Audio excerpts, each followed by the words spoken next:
हिमाचल प्रदेश के मुख्यमंत्री सुखविंदर सिंह सुक्खू दिल्ली के लिए रवाना। पीएम सहित कांग्रेस के वरिष्ठ नेताओं के साथ करेंगे मुलाकात। भारत जोड़ो यात्रा में भी राजस्थान में होंगे शामिल। विधायक विक्रमादित्य सिंह पर घरेलू हिंसा की शिकायत दर्ज। विक्रमादित्य बोले, यह है उनका निजी और पारिवारिक मामला, इस पर कोई भी टीका टिप्पणी वे नहीं करना चाहते। शिमला में आइस स्केटिंग का आगाज। पहले दिन आए 16 स्केटर्स। अभी तापमान के कारण सुबह के ही सेशन किए जा रहे आयोजित। पहले दिन सुबह 8:30 बजे से शुरू हुआ सेशन। और अस्पताल के ऑर्थो वार्ड में भर्ती मरीजों को परोसे भोजन में मिले कीड़े। खाने की गुणवत्ता पर मरीजों और तीमारदारों ने उठाए सवाल। भोजन में कीड़े निकलने के बाद जांच कमेटी का गठन। नमस्कार, आप देख रहे हैं HP 24x7। मैं हूं जनीशा। हिमाचल प्रदेश में सत्ता परिवर्तन के बाद काफी समय से प्रशासनिक फेरबदल के कयास लगाए जा रहे हैं, लेकिन मुख्यमंत्री सुखविंदर सिंह सुक्खू ने फिलहाल कोई भी प्रशासनिक फेरबदल न करने की बात कही है। बुधवार को मुख्यमंत्री सुखविंदर सिंह सुक्खू शिमला से दिल्ली के लिए रवाना हुए। दिल्ली में सीएम कांग्रेस आला नेताओं से मिलने के साथ ही प्रधानमंत्री से भी मुलाकात करेंगे, जबकि राजस्थान में भारत जोड़ो यात्रा में भी मुख्यमंत्री सहित कांग्रेस प्रदेश अध्यक्ष और सभी विधायक शामिल होंगे। मुख्यमंत्री सुखविंदर सिंह सुक्खू ने कहा कि दिल्ली में पीएम से मिलने का टाइम मांगा गया है, उनसे शिष्टाचार भेंट करनी है। इसके अलावा कांग्रेस के नेताओं से मिलना है और मंत्रिमंडल विस्तार पर भी चर्चा होनी है। इसके अलावा तबादलों को लेकर सुक्खू ने कहा कि वे सत्ता के लिए नहीं, व्यवस्था परिवर्तन के लिए आए हैं। अभी डीसी एसपी के तबादलों पर कोई विचार नहीं है और सभी डीसी एसपी को काम करने को कहा है। विधानसभा सत्र को लेकर कहा कि 28-29 दिसंबर को सेशन कराने की बात चली है। अगर नहीं हो पाया तो 15 जनवरी के बाद करवाया जाएगा। देखिए, केंद्रीय नेतृत्व से मिलना है और भारत जोड़ो यात्रा में जो राहुल गांधी जी चल रहे, उस यात्रा में हमने जाना है। हम ये कह सकते हैं कि हमारी जो सरकार है वो जनता के हित में और जनता के हित के लिए बनी है। अभी तो हमारी जो कैबिनेट का विस्तार होना है उस सिलसिले में भी चर्चा करनी है और इस दृष्टिकोण से कि जिनके जो कार्य है उस कार्य को कैसे आगे बढ़ाया जा सके। विस्तार हो जाएगा। देखिए, मंत्रिमंडल की चर्चा करने जा रहे हैं। विस्तार जिस दिन होगा उस दिन आपको बता दिया जाएगा। क्या फिर अच्छा भारत जोड़ो यात्रा का भी कोई? हाँ, भारत जोड़ो यात्रा में मैं, प्रदेशाध्यक्ष, सभी विधायक उस यात्रा में जा रहे हैं। कल हम उस यात्रा में शामिल होंगे और 16-17 तारीख को हम दिल्ली आएंगे। फिर हमारे जो केंद्रीय नेतृत्व है उनसे बातचीत की जाएगी। फिर उसके बाद बातचीत करने के बाद फिर मैं वापस शिमला आऊंगा, फिर आपसे बात करूंगा। मैंने कहा ना, हम सत्ता के लिए नहीं चाहते। अभी मेरे ध्यान में कोई प्रशासनिक फेरबदल नहीं है। नीड बेस पर प्रशासनिक फेरबदल होगा। हमने काम बांट दिया है, सभी डिप्टी कमिश्नर्स को हमने काम दिया है, टारगेटेड काम है। और अगर सभी अच्छा कार्य करते हैं, प्रदेश के हित में कार्य करते हैं, तो ये रिवाज बदलना होगा कि हम आए सत्ता में और फटाफट डीसी एसपी चेंज कर दे, ट्रांसफर कर दे। इस दृष्टि से मेरा कार्य प्रणाली नहीं है। मैंने कहा है कि हम सत्ता के लिए नहीं चाहते, हम व्यवस्था परिवर्तन के लिए आए हैं। इसीलिए कई लोग ये समझते हैं कि हम आते ही सत्ता में बदले। ऐसा नहीं है। हमने काम करना है, हम काम के लिए आए हैं। हम कोई ट्रांसफर करने नहीं आए हैं। जहाँ जरूरत होगी वहाँ ट्रांसफर करेंगे। बहुत बहुत धन्यवाद। पूर्व मुख्यमंत्री जयराम ठाकुर ने सुक्खू सरकार के फैसलों पर सवाल उठाए हैं। जयराम ठाकुर ने कहा कि जो मेरे हेलीकॉप्टर इस्तेमाल पर सवाल उठाते थे, अब उनके उप मुख्यमंत्री को छोड़ हेलीकॉप्टर मुख्यमंत्री को लेने आ रहा है। अभी एक और मुख्यमंत्री की लड़ाई कांग्रेस में चल रही है। अगर ऐसा हुआ तो हेलीकॉप्टर 3 के लिए उड़ेगा। स्थिति ऐसी आएगी। मेरे बारे में तो हमेशा सब लोग हेलीकॉप्टर का जिक्र करते रहे कि हेलीकॉप्टर में जाते हैं। अब हमारे लिए ये भी देखने को मिल रहा है कि अब उप मुख्यमंत्री को छोड़ करके आते हैं, फिर मुख्यमंत्री को लेने के लिए आते हैं, फिर मुख्यमंत्री को छोड़ के आते हैं, फिर उप मुख्यमंत्री को लेने के लिए जाते हैं। या तो मुझे लगता है कि शायद हेलीकॉप्टर 2 लेने पड़ेंगे हिमाचल प्रदेश में। ऐसी परिस्थिति बन जाएगी। कहीं तीसरा उप मुख्यमंत्री बन गया तो 3 लेने पड़ेंगे। तो ऐसी सारी चीजों को लेकर के मैंने 5 वर्ष तक बहुत सुना है। मैं अभी जल्दी में कुछ कहना नहीं चाह रहा हूं। जहां बात कही जा रही है कि हम जनता के पैसे को बचाना चाहते हैं, यानी कि फिजूल खर्ची को रोकना चाहते हैं, तो फिजूल खर्ची इस प्रकार से तो नहीं हो सकती है कम जिस प्रकार की सारी चीजें घटित हो रही हैं। शिमला ग्रामीण के विधायक विक्रमादित्य सिंह की पत्नी ने पति और परिजनों पर राजस्थान कोर्ट में घरेलू हिंसा की शिकायत दर्ज कराई है। मीडिया में खबर फैलने के बाद इस मामले पर विक्रमादित्य सिंह ने वीडियो शेयर कर कहा है कि ये निजी मामला है और वे इस पर कोई टीका टिप्पणी नहीं करना चाहते हैं। हिमाचल प्रदेश के शिमला ग्रामीण के विधायक विक्रमादित्य सिंह की पत्नी सुदर्शना चंडावत ने घरेलू हिंसा से महिला संरक्षण अधिनियम की धारा 20 के तहत उदयपुर कोर्ट में शिकायत दर्ज की है।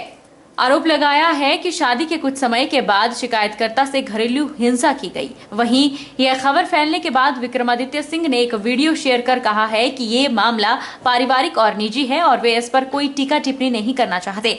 ये मैटर राजस्थान के एक कोर्ट में चला हुआ है, जहां सम्मानपूर्वक इस मामले को वे सुलझाएंगे। उन्होंने कहा कि किसी भी परिवार में विवाद किसी न किसी तरीके से हो सकता है। सोशल मीडिया पे और मीडिया में एक खबर हमारे व्यक्तिगत मैटर के बारे में चलाई जा रही है, क्योंकि मैं हर चीज को स्पष्ट तरीके से बात करने में विश्वास रखता हूं।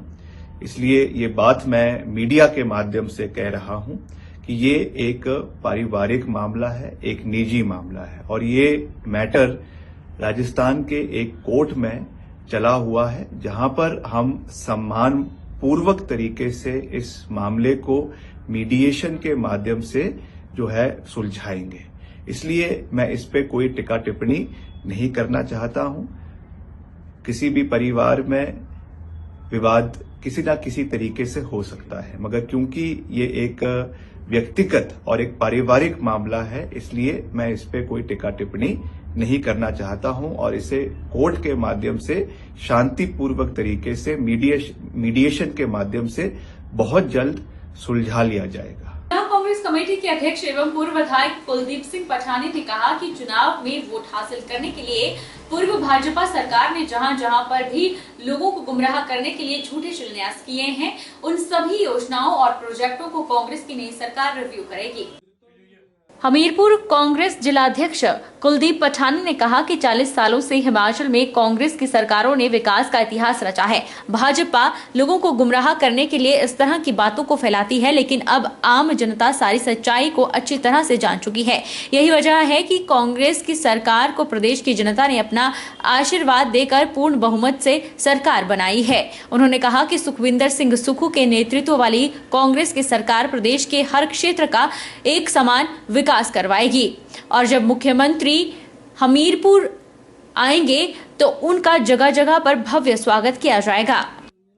ऐसा कुछ नहीं है, कांग्रेस ने न कभी बदला लिया न बदले की भावना हुई, लेकिन अगर उन्होंने कांग्रेस के लिए या किसी लोगों के लिए गुमराह किया हो, बजट ना हो, जो सरकार 65,000 करोड़ का कर्जा दे के गई, छोड़ के गई, उन्होंने 400 करोड़ के काम के फाउंडेशन कर दिए। रोज हम आपके माध्यम से आपके टीवी और प्रिंट मीडिया और इलेक्ट्रॉनिक मीडिया में देखते थे, तो हमें नहीं लगता था कि ये सच्चाई कहाँ तक होगी। अगर होगी तो मैं समझता हूँ कि हमारी सरकार और मुख्यमंत्री जी उस पर काम करेंगे। अगर ऐसे लोगों से वोट लेने के लिए झूठे फाउंडेशन किए होंगे तो उस पर तो सरकार अपना एक्शन करेगी। हमीरपुर की जनता इस खुशी में काफी तादाद में उनके स्वागत के लिए आएंगे। हम भी प्रयास करेंगे और लोगों आपसे भी प्रयास करवाएंगे कि आप भी लोगों को आह्वान करें कि आए इस खुशी के मौके में मिलजुल के हम आगे बढ़े। अभी इसमें चर्चा तो नहीं हुई कोई भी, लेकिन उन्होंने कहा कि भाई जल्दी यहाँ से बहुत सारे जो जिम्मेवारी हैं इमीडिएटली उसको पूरा करके मैं अपने दौरे पे जिले में आऊंगा। बीजेपी सरकार की हार प्रदेश के कर्मचारियों की अनदेखी का परिणाम है। यह पहली सरकार है जो कर्मचारियों को चुनावों से पहले डीए तक नहीं दे पाई। यह बात राष्ट्रीय अध्यापक संघ ने शिमला में पत्रकार वार्ता कर कही। राजकीय अध्यापक संघ के प्रदेश अध्यक्ष वीरेंद्र चौहान ने कहा कि वह कर्मचारियों की मांगों को लेकर कई बार बीजेपी सरकार में सीएम से मिले, लेकिन सरकार ने उन्हें चंबा के दूरदराज क्षेत्र में ट्रांसफर कर दिया। कर्मचारियों की आवाज उठाने वालों को प्रताड़ित किया गया। शिक्षा विभाग में कई अनियमितताएं चल रही है। सरकार ने पूर्व सरकार के निर्णयों को रिव्यू करने का फैसला लिया है, जिससे सच्चाई सामने आएगी। उन्होंने कहा कि उनका संगठन हमेशा से कर्मचारियों की आवाज उठाता रहेगा। संगठन इसके लिए मुख्यमंत्री से बीते कल मिला है। सरकार को उनके किए वायदों को याद कराया गया है। सीएम ने उन्हें हर वादे को समय रहते पूरा करने का आश्वासन दिया है। आपने कहा कि क्या आपकी मांगे पूरी होगी। मांगे तो हमारी पिछली सरकार में भी पूरी नहीं हो पाई और एक भी मांग पूरी नहीं हो पाई। आपको बताऊं मैं, हम लगातार संघर्ष करते रहे। जब हम संघर्ष करते रहे, हम बोलते रहे, तो हम तड़ीपार होते रहे, हमें शो कॉज नोटिस आते रहे और हमें जो है वो चार्जशीटेड किया जाता रहा। यहाँ एक की जगह दो तीन चार्जशीटें बनाई। एफआईआर हमारे ऊपर सरकार के द्वारा की गई। जब वहाँ से दिल नहीं भरा तो फिर हमारे को ऐसी जगह भेजने का प्रयास किया गया जहाँ से बंदा हट के नहीं आया। या फिर आप लोगों को मैं संबोधित ना कर पाऊँ, चांजू सबसे दूर दराज क्षेत्र है हिमाचल प्रदेश का, वहाँ मुझे स्थानांतरित किया। मैं वहाँ भी शान से चला गया। और पिछली सरकार की बहुत सी अनियमितताएं थी जिसको हमने उठाया। छठे वेतन आयोग की लगातार बहुत सारी अनियमितताएं। वीरेंद्र जी, प्रश्न ये बहुत जल्दी हम किसी के ऊपर ये कहे कि उसको एक निर्णायक तौर पे डिसाइड करे कि भाई ये सरकार ये कर पाएगी, ये सरकार वो नहीं कर पाएगी, उसको तो हम भविष्य के गर्भ में छोड़ दे तो ज़्यादा बढ़िया रहेगा। अभी तक हुआ क्या है उसके ऊपर हम क्लियर टिप्पणी कर सकते हैं कि इस सरकार ने हमें 5 साल में क्या दिया और क्या छूट गया है हमारा। ये तो एक मतलब एक तर्कपूर्ण एक डिस्कशन हो सकता है कि हमारे जो मुद्दे हैं, जैसे हमारे पे कमीशन की अनोमली है, हमारी जो ओल्ड पेंशन की मांग है, 4914 का मुद्दा है, जो भ्रष्टाचार जिस तरह से विभागों के अंदर था, ट्रांसफरों के अंदर जिस तरह से रिश्वतखोरी और शरेआम पैसे बिक रहे थे, पैसों में ट्रांसफर बिक रही हो, या खरीद फरोख्त में जो गोलमाल हो रहा है, उसके ऊपर अंकुश सरकार ने नहीं लगाया, वो बढ़ता गया। तो मतलब वो भ्रष्टाचार में जीरो टॉलरेंस की बात जो भाजपा करती थी वो नहीं हुई है। हिमाचल प्रदेश में कांग्रेस की सरकार बनने पर कांग्रेस कार्यकर्ताओं ने खुशी मनाई। मुख्यमंत्री सुखविंदर सिंह सुक्खू और उप मुख्यमंत्री अग्निहोत्री के बनने पर कांग्रेस कार्यकर्ताओं ने पडोह बाजार में मिठाइयां बांटी और आतिशबाजी की। मंडी कांग्रेस कमेटी के पूर्व जिलाध्यक्ष दीपक शर्मा ने कहा कि एक साधारण परिवार से संबंधित कांग्रेस कार्यकर्ता जिसने पूरी जिंदगी पार्टी के संघर्ष के लिए, पार्टी की मजबूती के लिए व्यतीत की और हिमाचल की जनता के अधिकारों और सुविधाओं के लिए प्रयासरत रहे, प्रदेश के सर्वोच्च पद पर विराजमान हुआ है, जिसने कोरोना काल में अपना समस्त वेतन सरकारी कोष में जनता के हितार्थ दान कर दिया था।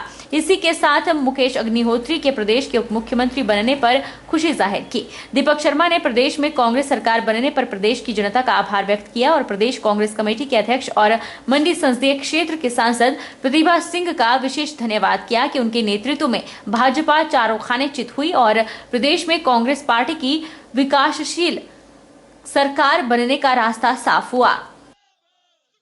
आज सदर मंडी के मंडों में कांग्रेस कार्यकर्ताओं ने नई प्रदेश सरकार बनने पर खुशी का इजहार किया। वो पंडोह बाजार में मिठाइयाँ बांटी और कांग्रेस के पक्ष में नारेबाजी की। आज प्रदेश की कमान उसके हाथ में है जो हम कार्यकर्ताओं से निकल के आज प्रदेश की बुलंदी पे पहुंचा है।